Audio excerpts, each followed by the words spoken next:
June is Pride Month, a time for the LGBTQ plus community to celebrate their culture and history. The Pride movement began with the Stonewall riots 52 years ago this June 28th, but since then it has grown and evolved far beyond parades and protests. In this digital exclusive, executive producer Tony Dunn gets a lesson on the legacy and impact of Pride from historian Kevin Henderson. Well, the origin of Pride in America starts with the Stonewall riots. And the Stonewall riots happened the night of June 27th, early morning of June 28th in 1969. Now, the Stonewall riots, sometimes called the Stonewall Uprising, was 3 days of riots against police violence that happened in the Greenwich Village of New York City. And it began when police began raiding the gay bar, the Stonewall Inn. The Stonewall Inn was a gay bar that catered to a lower class clientele of gay, lesbian, bisexual, and transgender people. And there were laws on the books in New York City at the time that forbade cross-dressing. And often when police would come in, they would line up anybody who was wearing clothes of the opposite sex. So drag queens, transgender people were often targeted. And if you were found to be wearing more than one article of clothing of the opposite sex, you were often put in the paddy wagon and taken away. This particular night in June, the patrons of the Stonewall Inn fought back. They started throwing coins and rocks at the police. The police became barricaded inside the bar, and local residents, because there was a large population of gay people who lived in the Greenwich Village, barricaded the police in, and then there was a series of confrontations over 3 days. A year later, the Gay Liberation Front, along with other groups, were looking for a way to commemorate the Stonewall riots.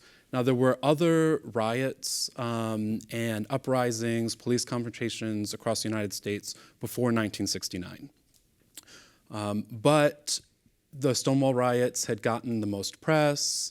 News had circulated across the United States about them. It was a turning point. It was a turning point. But a turning point in a way that wouldn't have happened unless people said, okay, let's make this a turning point. So oftentimes gay history is talked about kind of pre and post Stonewall. But we have to remember too that a lot of effort, that first Pride March or Pride Parade was made to commemorate it and do something that hadn't really been done before. So the Gay Liberation Front organized this march.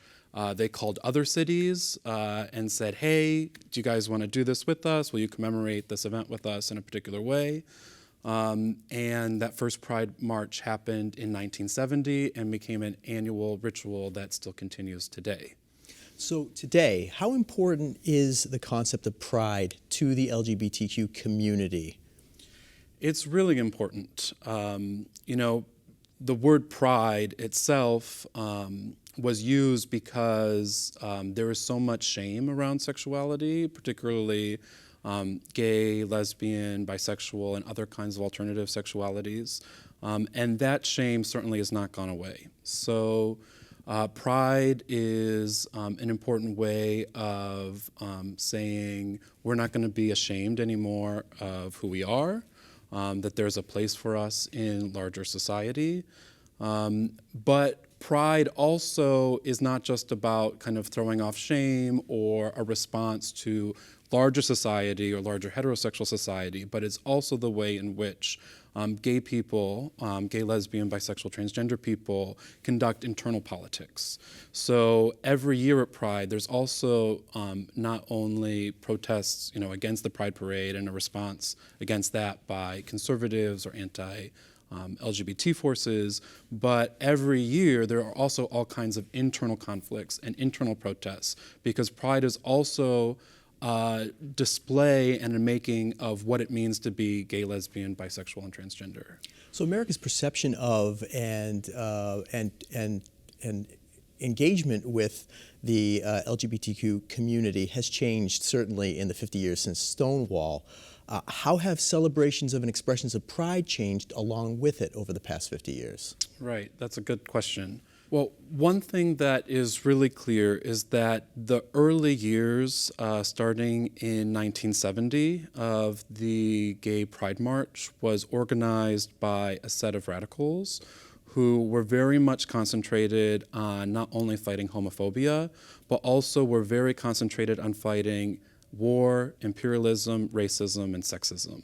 So the Gay Liberation Front was inspired by other radical movements that were being formed in the late 60s, early 70s, like the Black Panthers, like National Liberation Fronts in North Africa and Vietnam. Many of them were inspired by the anti-war movement against Vietnam. And so there was a strong sense of radicality the first few years of the parade. People often remark that pride parades take on a more celebratory tone, but that is also a source of conflict. Every year in New York, for example, there's a big question. Is this a march or is this a parade? And what's the difference between a march and a parade? Can a parade be a protest? Can a march be celebratory? One of the things that gay, lesbian, bisexual, and transgender people do is contest binary categories, contest boundaries, and so one of the things that the Pride Parade does is kind of blur the lines between a political march and a parade that might be thought as merely a celebration. Would you call Pride a uniquely American institution? Has it been exported overseas? Or is it, did the seed certainly start here, if so, if it has moved overseas? Right. Pride quickly actually moved overseas, and Stonewall is also the origin point for other kinds of pride parades. So in Germany, for example, many of the pride parades are called Christopher Street parades because the Stonewall Inn is on Christopher Street. So in Europe and other parts of the world, Stonewall is still the referent point, and their pride parades largely happen in June. Has Pride been commercialized at all? Has it taken on a commercial aspect? And if so, is that a good or bad thing? That's another really good question. Pride certainly has been accused of becoming overly commercialized. This year in particular, it seems there has been an explosion of rainbows everywhere we go, from Target, entire shopping malls lined with rainbows. And certainly, if you go to a pride parade, there's many corporations that are sponsoring floats. And even in some cities, corporations have sponsored the naming of the parade itself. And this has led to a number of internal debates, protests, and contests. So for example, last year in Pittsburgh, the Pride Parade was sponsored by the fracking company EQT. Which does not stand for equality, but again, is a fracking company.